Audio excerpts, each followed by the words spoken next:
No matter where your road leads you, Charter Bank is here to make the journey a bit easier. With bank-free checking with online statements, we take care of the little things, like those pesky fees. You'll also have access to your account 24/7 with free online and mobile banking, plus over 55,000 surcharge-free ATMs worldwide. And a nice thank you gift, too, when you open your account. Take a moment and visit us online at charterbank.net or stop by one of our many convenient locations today. Like us on Facebook, follow us on Twitter, member FDIC, Equal Housing Lender.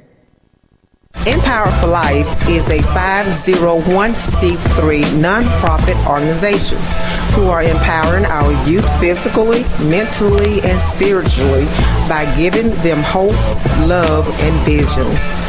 For more information, please contact Derek Teagle at 678-953-2092.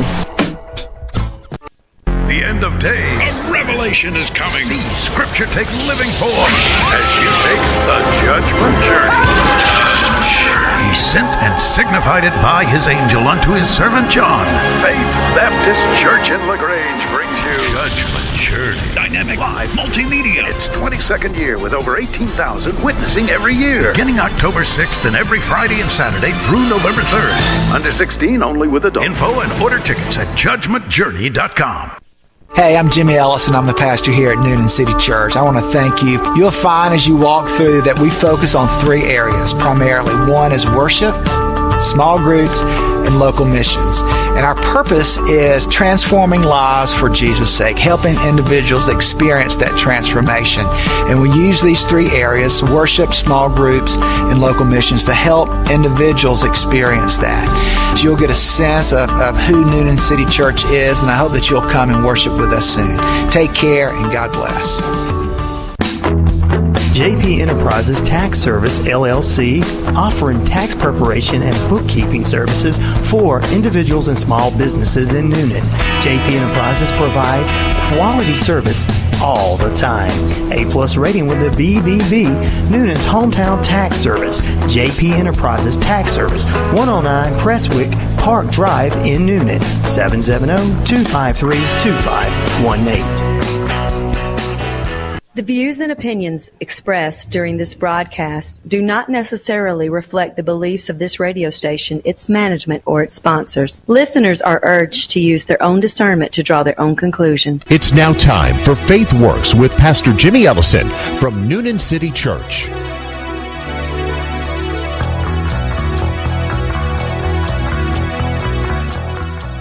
Good morning. I'm Jimmy Ellison, and you're listening to Faith Works, and we're so thrilled that you've tuned in to listen this morning as we talk to leaders in our community and beyond who are making a difference with their faith, showing that faith does indeed work. And this morning we are thrilled to have Chase Adams on the show. Chase is a dear friend of our family, and he's also an employee. He works for our mission in Atlanta, Restoration Atlanta, and just a all-around great guy. And Chase, man, we're thrilled to have you on the show this morning. I appreciate it. It's going to be fun. I've never done this before. I know, and you're a little nervous, you said. Yeah, as soon as you started talking, my heart started racing. Man, so.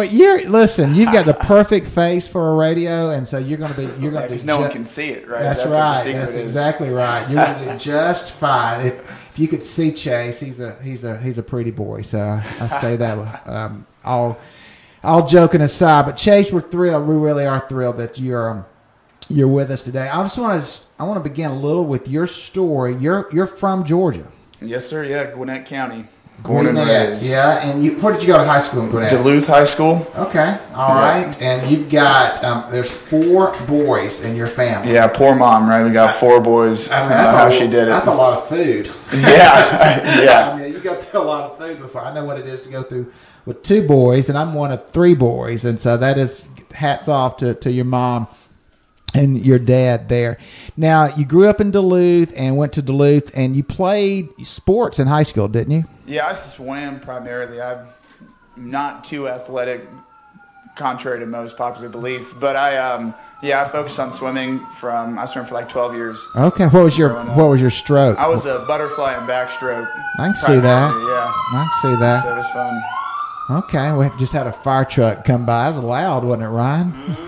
So you did the swimming, and then you went off to college, Young Harris. Yes, sir. Which is dear to my heart. Go and Mountain Lions. why did you choose Young Harris? So growing up, I lived full-time in Duluth with my family, but my dad, a couple years before he met my mom, actually, he bought a house with his mother up in Hiawassee. Okay. And so I spent every weekend growing up, going up to see my grandmother, and then eventually my mom's parents moved in right next door to my dad's mom, and so I had both sets of Are grandparents. you kidding? Both sets of your grandparents Yeah. lived in Hiawassee. Yeah. Next door. Yep, right next door. And they got along, I hope? Absolutely, yeah. It was incredible. That's a It was gift. incredidible. Yeah. And just go there and Absolutely. see both sets. That's great. I don't know if I've ever heard that Yeah, before. no, it's cool. And you were raised in the church. Yes, sir. Yeah? Yep. And where did you grow up going to church? So we went to Sugarloaf United Methodist primarily, and then when we would go up to the lake on the weekends, it would be Hiawassee United Methodist.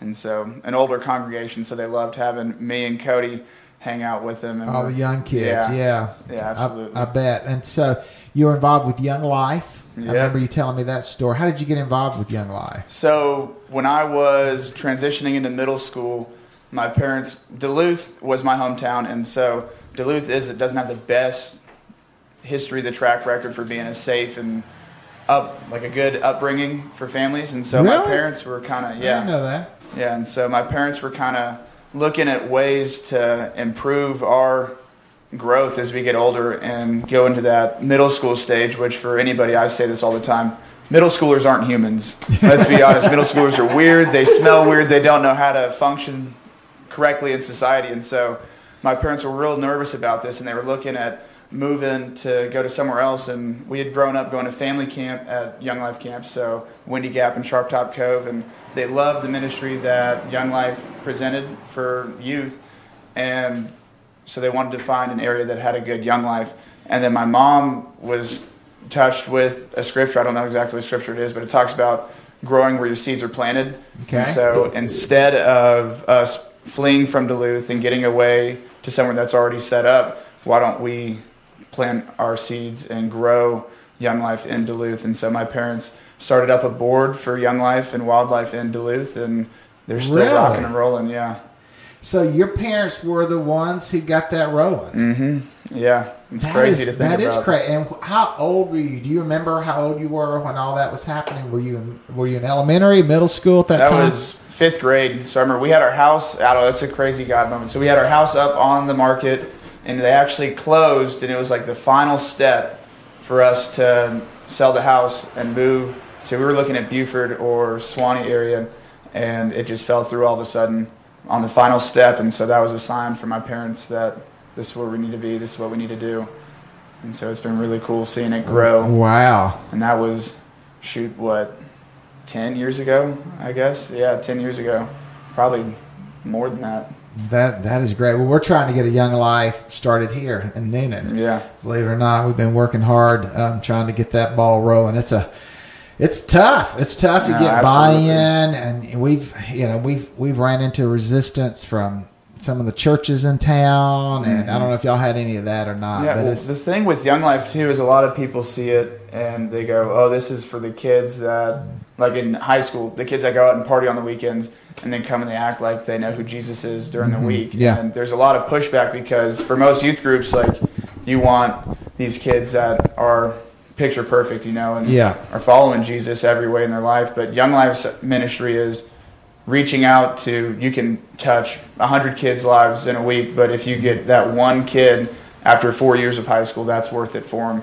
So all of the staffing that goes into it, all of the programming, all of the games, the messages, the talks, the camps, if you can impact just one life and get one kid to turn to Jesus, then that is worth all the effort. And I totally agree with that.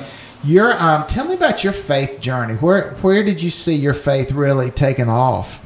Yeah, so I grew up in a Methodist family, very, very serious about it, like going to youth group Sunday, Wednesdays, sitting in on the adult service on Sundays as well before the youth group. And so had that strong foundation growing up.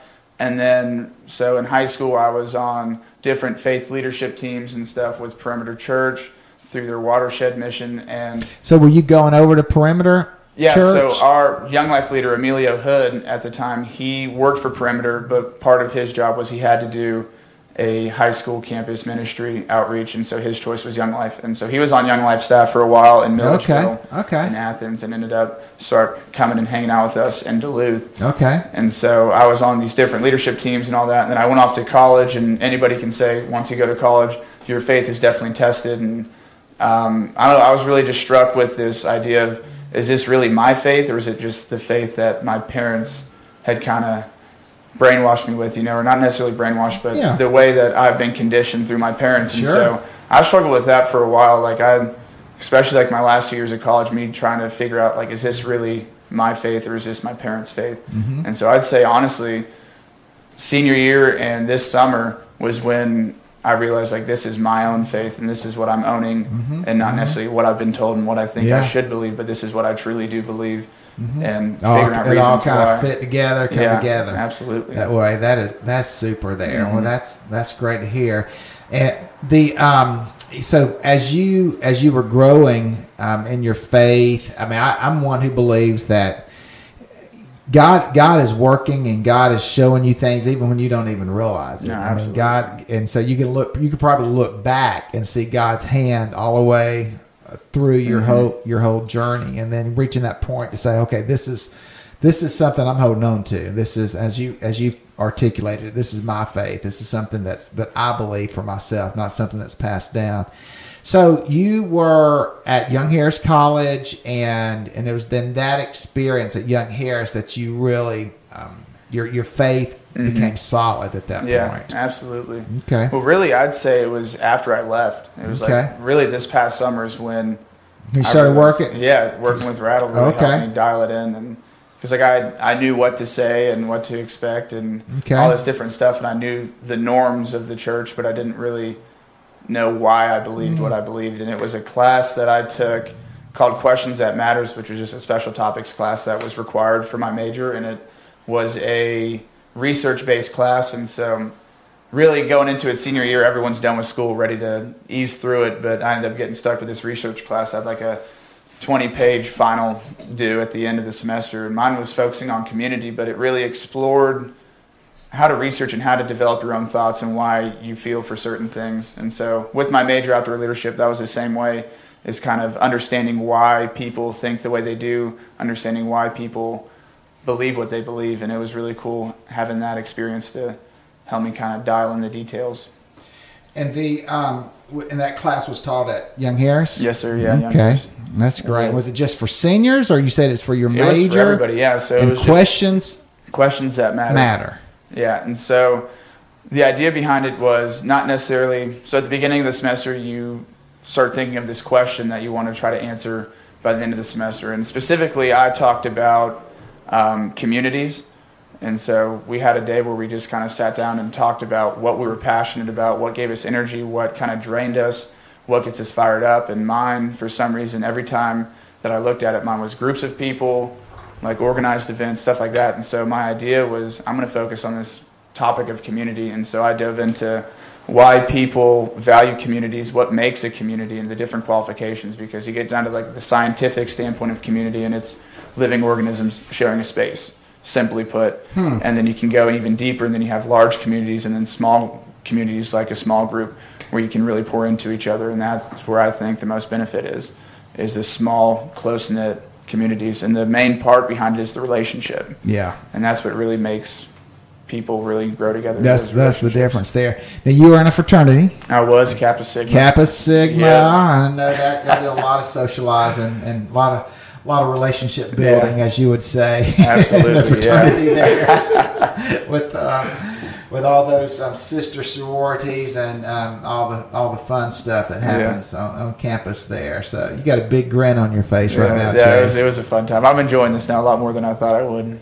This microphone's not distracting me too much. It's not. So you're good. You're good. Well, I'm glad. I'm glad to hear that. So you decide you are a outdoor leadership major. Yeah, with the sustainability minor. Sustainability minor. So that's nonprofit 101, all that there. Yeah, I guess so. So what made you choose leadership, which is a new degree.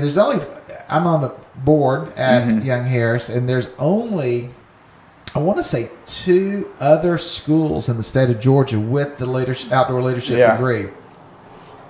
So what made you choose that degree? I don't know, just growing up, going up to Hiawassee every weekend, got involved with a lot of backpacking and hiking with my parents, grew up on the boat, so doing water sports, watching my dad, and still to this day, he's 62 years old and is still out jumping the wake on a wakeboard. Really? So, yeah. That's fantastic. And so just seeing that, growing up in that experience, I think that's why my family's so close, is spending this time outdoors. And so I went into it thinking, oh, this is a cool major. I get to go bum around in the woods for 4 years. And I was completely wrong once I got into the classroom and realized what we actually talk about and learn about.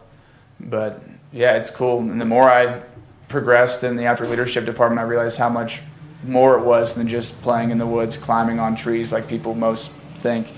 And so it really focuses on how people think, on how groups work, and just programming stuff, and it's really cool. Yeah. What was your favorite class in that? I would say, so when you start off, you do these intro courses, so Intro to Outdoor Leadership, which does talk about Kurt Hahn and Paul Petzold and all these huge outdoor names, and then you kind of ease into some philosophy as you get along with it. Disco was our discovery semester, where we were out in the field. Would you say that again? Disco? We call it disco for short, but it's the discovery semester. Okay. And so we did land pursuits, water pursuits, so whitewater kayaking, tree climbing, rock climbing, hiking, backpacking, ropes course, all this different facilitation type stuff. So they teach you how to facilitate, and you get this introduction to what it's like being in the field and doing certain activities. And then after that semester, we poured into sustainability and kind of what it looks like to live a sustainable life, and to kind of think about the decisions we make today, how it affects tomorrow and the next generations that come. And then really my favorite semester was probably my last semester of school, where we talked about wilderness as a metaphor. And so kind of what is wilderness? And when you get down to it, I came up with the idea that it's a mindset. Okay. And so kind of what this wilderness is for each person has their own definition of wilderness. And then we also... Now, is wilderness a good thing? Is it a bad thing? I think it depends on how you look at it. I mean, there's a lot of spiritual stuff behind wilderness too, like Jesus going into the wilderness and being tempted right at the beginning of his ministry, and we talked about that for a little bit. But I think it's a good thing. It's just... You mean you talked about Jesus in school? Yeah, it was cool. That makes me happy. Yeah, look at that. Bringing it together. That's good. But yeah, it was cool, and just kind of focusing on... I don't know, when I defined wilderness, it was that mindset, this mentality of where you're tested, where it's not easy, you're uncomfortable. But I think, in my personal experience, that's where I grow the most, is when I fail. Mm-hmm. And then I can learn from how I messed up. Because when you go through and say you're taking a test and you don't really know what you're doing and you somehow pass, you're just going to be like, oh, cool, I passed. But you don't learn anything from it. You got lucky. Right. But if you study for it and you work hard and then you fail it, then it's like, well, what do I need to work on? How do I need to improve how I study? How do I need to improve in the class? And that's how you grow, and that's how it is with everyday life. Mm-hmm. Is you can get by easy and get lucky, but you don't learn anything from it. Yeah, yeah. And so focusing on that failure and growing from it instead of just dwelling on it. Yeah, there's a phrase that I heard some speaker say one time. He talked about failing forward. Yeah. The idea that as you articulate, learning from the journey, learning from your experiences, good and bad, but learning, especially when you fail, what do you learn from that, so that you can take steps to move forward along that journey. No, absolutely. That's good stuff. So you did outdoor leadership, and how many were in your class? We had 10 in my cohort, and so again, that's small numbers, that community. So our classes pretty tight. We just sat around a big round table and just talked for 2.5 hours for each of our class periods. We'd give a reading to do over the week, and then we'd come in and talk about what we learned from it. And it was really cool seeing different perspectives, and it opens your mind to how other people think. That's cool. That's good. That's good. So you graduated from Young Harris College. Yeah, somehow. Praise the Lord. I'm sure you graduated with honors. I mean, you're a smart guy. And so you did graduate from honors? I did, yeah. There you go. Cum laude. Are you really? Mm-hmm. What is that, a 3.6, 3.7? I think cum laude is 3.5, but magna cum laude is 3.75. Okay. Yeah. I'm impressed. That's great. That's great. It was good. A little extra tassel. That's fun. to weigh me down at graduation, but it was good. There you go. So you graduated in May, and you had an opportunity to come to Atlanta to work with Restoration Atlanta. And why don't you tell us a little about what Restoration Atlanta is? So Restoration Atlanta, we call it Rattle for short. It is a nonprofit that partnered with Solomon's Temple Homeless Shelter, and we focus on the spiritual development of women and children transitioning out of homelessness, as well as the child care. So when we come into the picture, moms are able to not worry about the child care aspect of this transition. So they don't have to spend the money on child care. They don't have to worry about figuring out where they can send their kids. So over the summer, the moms would drop the kids off at 7 and pick them up at 3, let them go get a full day of work in, and not have to worry about paying anybody to watch their kids or worry about somebody in the apartment complex watching their kids, because that's when kids get in trouble. And so having that space for their kids to be in a safe environment, a constructive environment, where we did a VBS lesson every day, organized games, crafts. They got 2 meals when they were with us and a snack. And so really improve the well-being of the kids. And now with the school year going on, we do after-school program, which we bring them in and we focus on homework assistance and just giving them that safe environment to kind of be kids. And one thing that I love is the kids go to school all day, and so they're sitting in class for 7 hours, and when you're in elementary school, 7 hours is enough structure for you. And so we can bring them in and try to make them sit down and get with the program and do what they want to do, but I've realized is kids just need to be kids. So we knock out the homework, knock out a snack, and then we let them go just play in the backyard and use their imaginations, be kids. And I know it's been really cool to see transition and growth out of these children. That is great. Now, did you have any other opportunities out of college? I mean, what were you thinking? I mean, when you graduated, were you thinking, hey, I want to look for nonprofit, or were you thinking about sales jobs? Were you thinking about getting in this industry of outdoor stuff? Or what were you thinking as you were graduating? Yeah, if you would have asked me 4 years ago if I thought I'd be working and living at a women and children shelter in Atlanta, I'd say you're crazy. Yeah, I'd say not a chance in the world. But as I was transitioning out of college, getting close to graduation, everyone gets that pit in their stomach, like, oh gosh, what's next? What am I going to do? And so I was planning on either working for my dad's company, getting into sales and learning that route, or working for my brother's company doing sales for him, or continuing with fly fish guiding, which I realized wasn't really my strong suit, just a lot of stress on me, which people think is ridiculous that you can be stressed out fishing, but it's different. Well, when somebody's paying you so that they can catch fish, that's stressful. Yeah, absolutely, especially when you haven't even had a bite the first 3 hours in the trip, and it's a 4-hour trip. But has that happened before? More than not. Oh, no, that stresses me out for you. But it was fun. It was a good experience. Oh gosh. So you graduated, and then Will, my son, gives you a call. Yeah. So Will is a really good friend of mine. He was actually my big brother in the fraternity, and so he and I are pretty close. But yeah, he called me like 2 months or a month out before graduation and said, hey, our summer camp director backed out, and we would love to have you come join us for this summer. What do you think? He goes, go ahead and pray about it, think about it. And I was like, yeah, I'll pray about it. I'll think about it, with no intentions of taking the job, because it's like I already had my family that I was trying to please with filling in that role as sales for him to help their company out, and then having a friend come in and wanting to help him out as well. And my problem is I can't say no to people, so I'm like always bouncing around. But yeah, I had no intentions of working with Rattle when Will first asked me, and the Lord spoke to me through different ways, and it was really cool seeing how he made himself present. And now you live in a homeless shelter. And now I live in a homeless shelter. Wow. So when people ask me, man, what are you doing now? I go, oh, I live at a homeless shelter. I don't say I work there. I just say I live there, and they always give me a weird look. Okay. Well, we're coming up on a hard break, Chase, and when we get back, what I want to hear how Rattle impacted your life spiritually. And I want to hear some stories of the kiddos that have touched your heart, and why have they reached a point, touched you in ways that others have not. Yeah. That's what I want to hear when we get back. You're listening to Faith Works. I'm Jimmy Ellison, your host.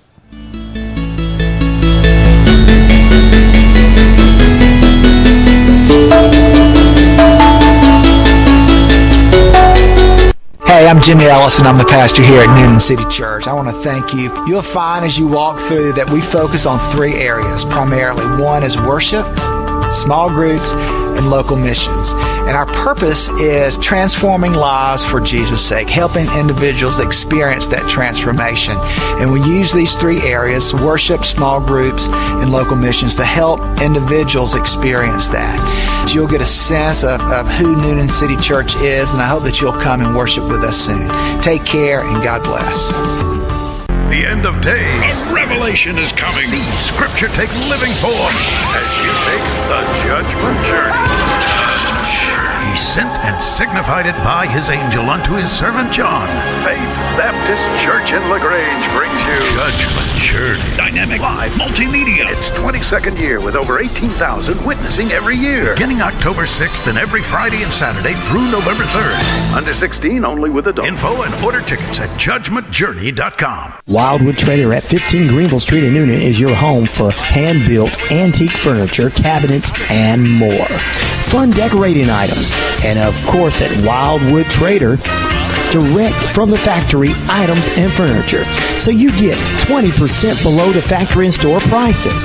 Call 770-683-4304. Open Monday through Saturday, 10 a.m. to 6 p.m. Sundays, 12 noon to 5 p.m. Wildwood Trader, your home decorating specialist in Noonan. Ever dreamed of being a radio DJ or hosting your own show? Now here's your chance. WQEE 99 Rock the Key is giving you an opportunity to host your own show. If you'd like to get your advertising message across the thousands of listeners throughout the area, here's your chance. Hosting your own show is the way to do it. Perfect for attorneys, realtors, churches, sports talk shows, and more. Contact 678-673-6318 for further information. Host your own show.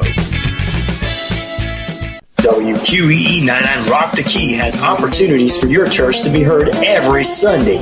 Become a part of our Sunday Sunrise, our evening services. Interested in information? Contact us at 678-673-6318. WQEE 99 Rock the Key, Noonan's home for classic rock and more.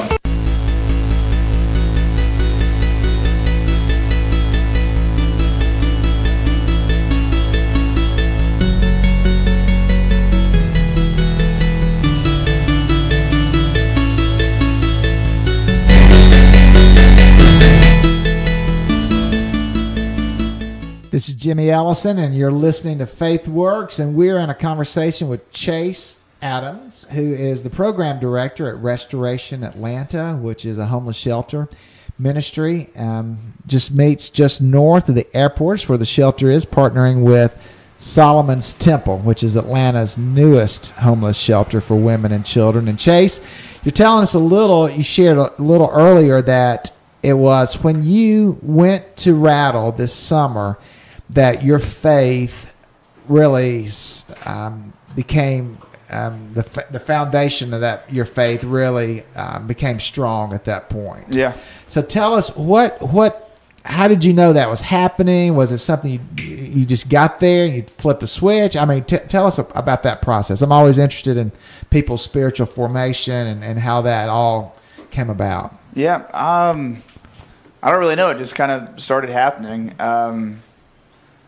Let's see, just having that structure just with a job where waking up at 6 o'clock every morning to get my day started, making sure I do an hour of devotion time before I start seeing the kids and getting everything going really helped me focus on just reading and studying. So I was doing Oswald Chambers, My Utmost for His Highest. I've been doing that for like 3 years on and that's off. so good, man. Yeah. That is good stuff. I'm glad to hear that you're into Oswald. Yeah, I love it. That's solid. Yeah.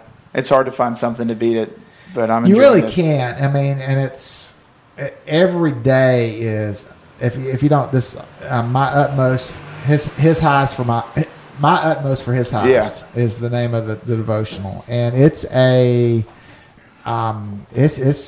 legend. It's been around for forever, but it is solid meat. Yeah, I've got the updated version where it's a little bit newer terminology, I guess. Yeah, the words. Yeah. Yeah, Okay, so you started doing your devotionals there, and then it began just to formalize at that point. And just the days are long, the days are hard, and they're exhausting, and so really focusing on prayer and leaning on the Lord to get me through a day. Yeah. Working with kids. If anybody's worked with kids, they can wear you out pretty quick. And so just summertime, you guys, how many children, because you had kids in the community that came, and camp was a pretty much all day experience. Yeah, right? all day from about 7 to 4 o'clock when the last mom would come pick them up. Monday through Friday. And then weekend retreats too. Yeah, we had groups that would come in on the weekends to add to that. I mean, it's a big job. People don't realize the energy that it takes to pull it off, do they? No, not at all. I didn't realize it. Yeah, I get tickled every now and then.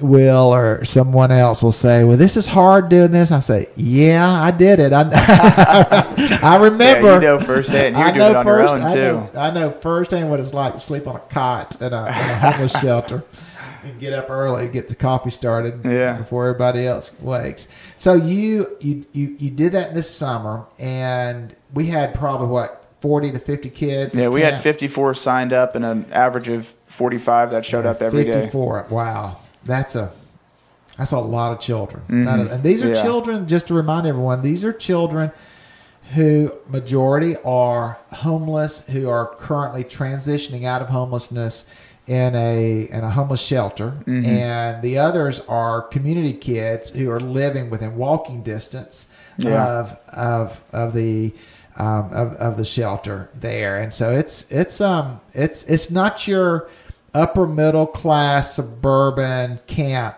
that many of us grew up with or we sent our kids to. It's a different approach there. And one thing people forget too is once you're out of the shelter, life isn't easy. Life's almost harder once you get out. So these kids in the community might need us more than the families that are actually in the shelter. Yeah. Because you have 15-year-olds watching the 8-year-olds, and it's just there's no adult supervision at the complex. Will and I have gone over there to visit some of the ladies, and you got kids running around, no shirt, no shoes, dirty pants, riding around on a beat up Razor scooter, and it's fun, but it's not a healthy environment for kids to grow up in. Right. And so many of the moms I know, once they leave the shelter, they actually choose an apartment nearby so they can keep their children in the program as well, which is kind of cool to see that. And we get to have those longer lasting relationships with those families there. Yeah. So you jump in that this summer, you got 50 plus children involved, plus all these moms. I mean, that's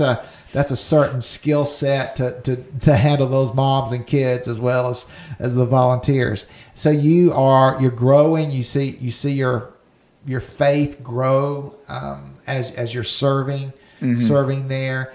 And tell us about some of these kids, one or two of the kids that just grabbed your heart and have just put their fingerprint on Chase Adams. There's something about them. You got any stories you want to share? Yeah, so off the record, you can't tell anybody. Some of my favorite boys are the Star Boys. So it's a family of 4, real goofy. They got a great mom, Shoshanda. But it's cool seeing their situation and how they don't let the norms take over them. So you think of a homeless African-American family, you think of some pretty troubled kids that have terrible grades, terrible behavior. And these 3 boys, especially the younger boys, they just are always eager to help, always ready to help. Jaquarius, the youngest, he got straight A's on his report card recently. He got a big A+ carved into his head.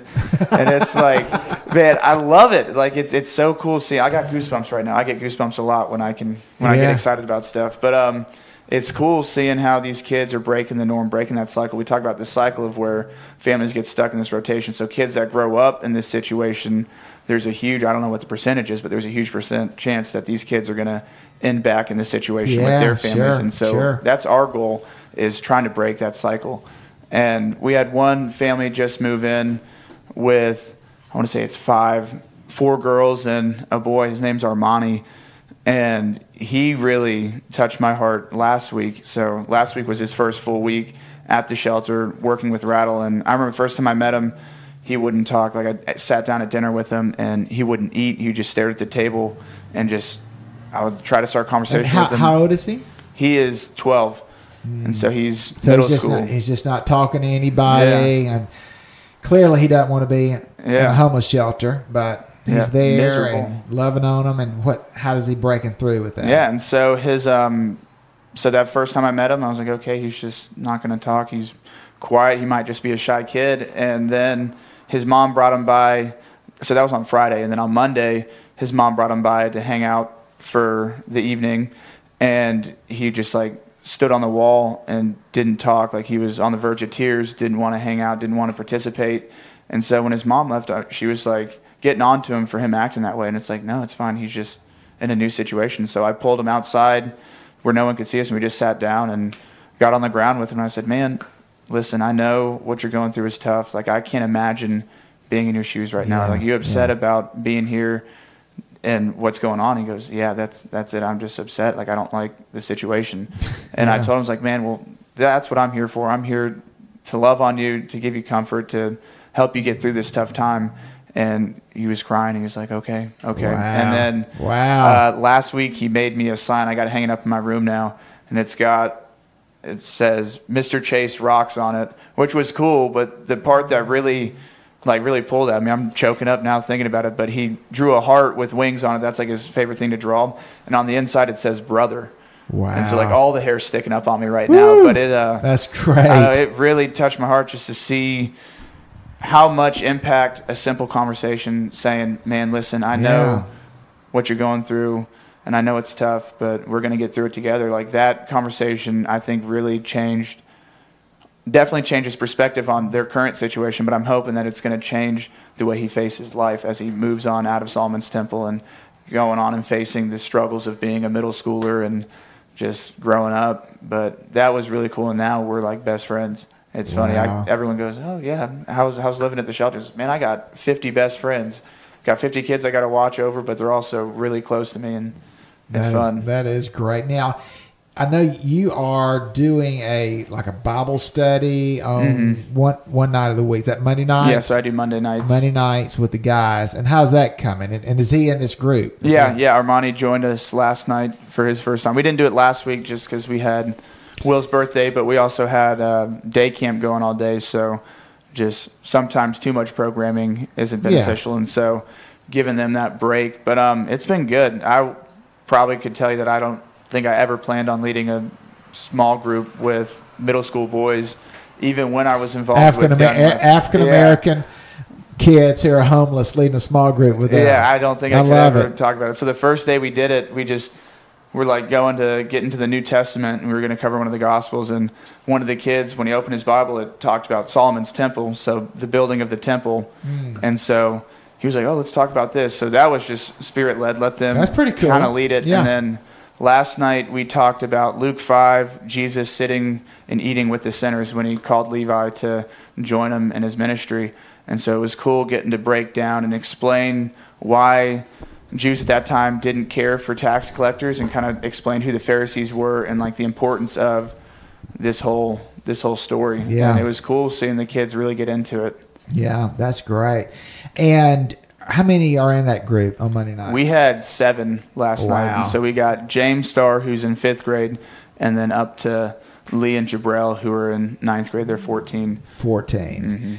And so these boys, they go to the middle school. The 14-year-old, are they in middle school? You got anybody in 9th grade?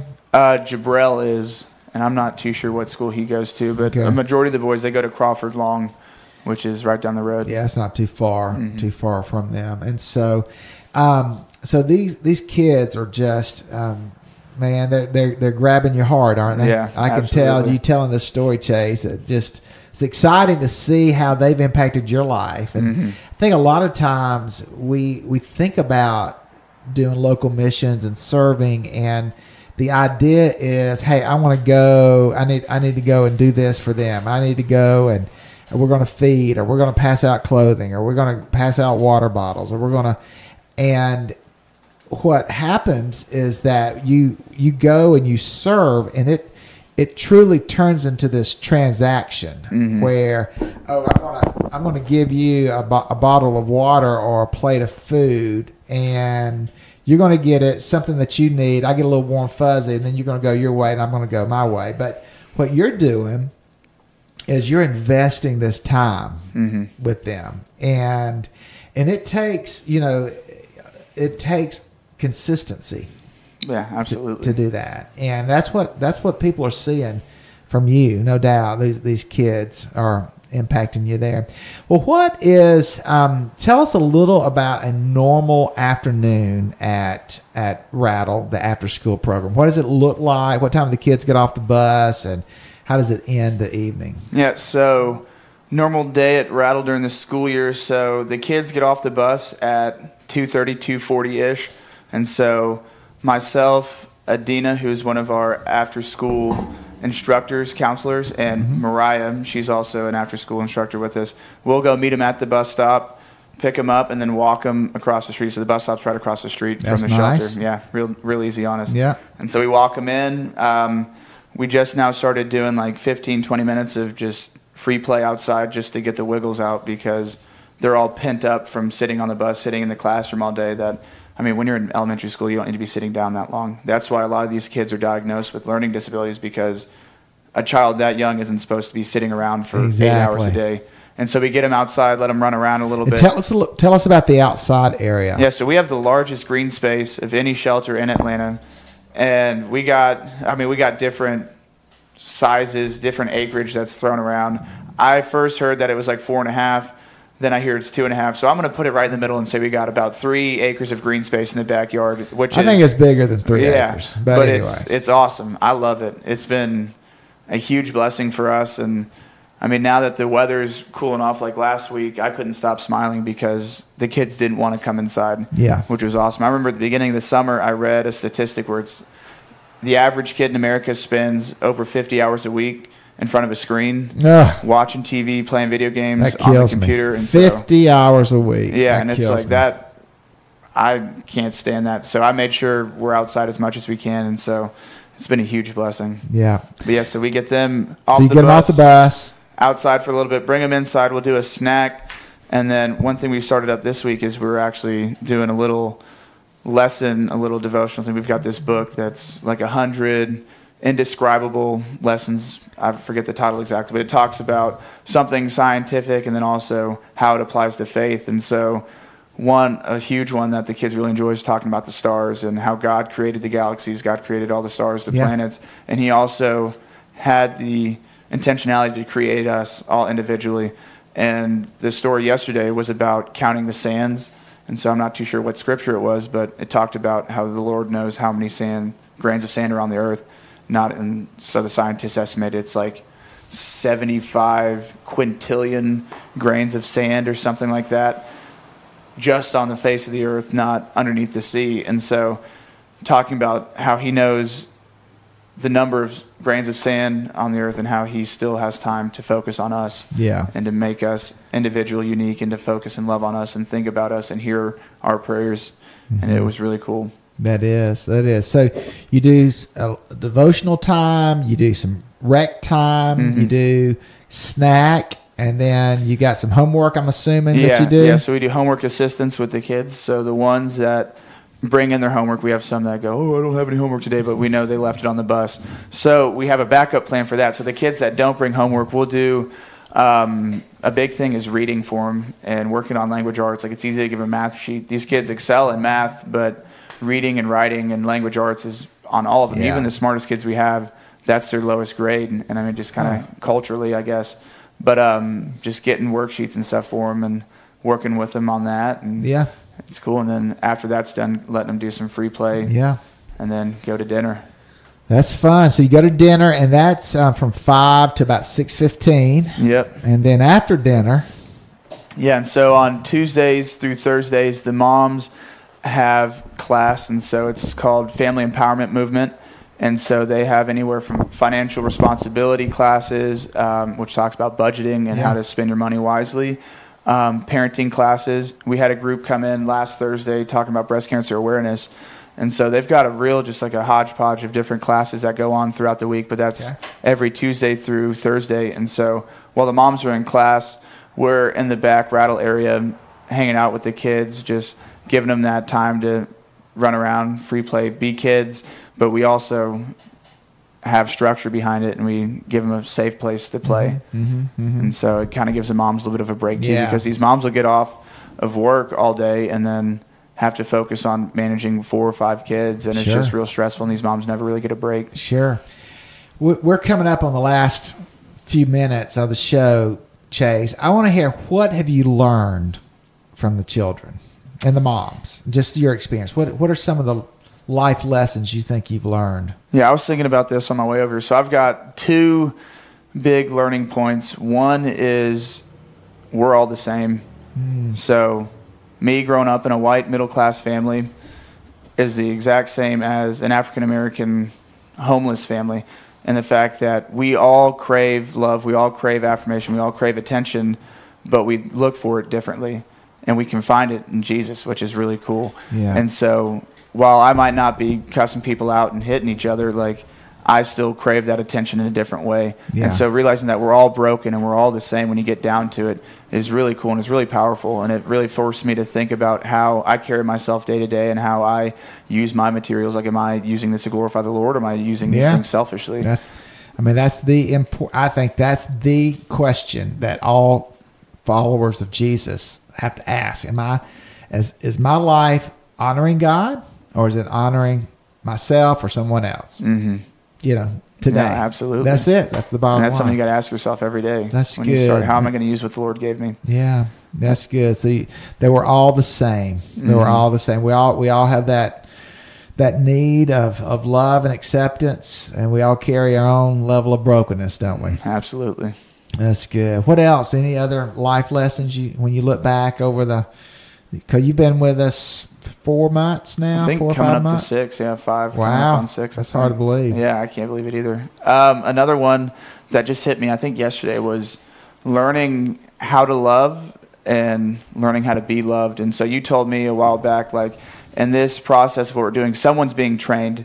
Either we're being trained to cater to these women, or we're training these women on how to grow in this transition. And that thought was like, okay, how is that applying to me with these kids? And a lot of these kids don't know what it feels like to be loved. And so learning how to love people that don't necessarily want to be loved because they don't know what it's like. Yeah. And so figuring out how each child is unique and how they get that affirmation and that love that they need. It might be more than saying, hey, you're doing a great job, or it could be as simple as giving them a pat on the back that changes their life. So with Armani, his mom told me, listen, you made a huge impact on Armani today just by throwing the football with him.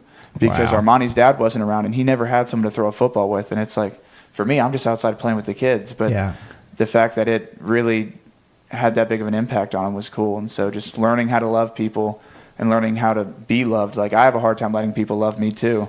And so it's cool getting to see it from these kids, like, oh, maybe I need to open up myself. And so learning to love, learning to be loved, and just we're all the same, and we're all broken. Yeah. And that's how we carry ourselves. That's good stuff, man. That is good stuff. Well, man, what's next for Chase Adams? You're 23. What are you, 23? 22 coming 22. Up. You're probably the January. youngest.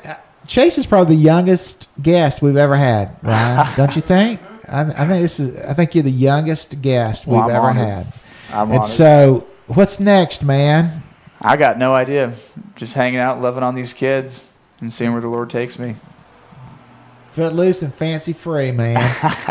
I love it. Absolutely. So, you got any requests for any girlfriends out there before we wrap up? No. I'm staying single. I'm staying. You staying single? You and Will both. Y'all are in this. I'm not getting married. I don't have time for that. I already got 50 kids, so thinking about families and starting up and having children of my own is nowhere in the ballpark right now. 50 kids and 20-something wives. Yep, I'm the man of the house at a women's shelter, so I don't need any more in my life.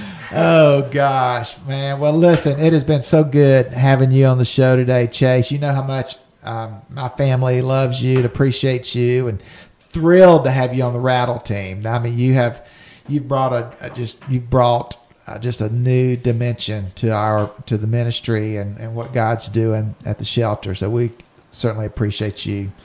Your mom and daddy did something right when they raised definitely you. did. Yeah, you make sure you love them. Tell them. You make sure you let them know that for sure.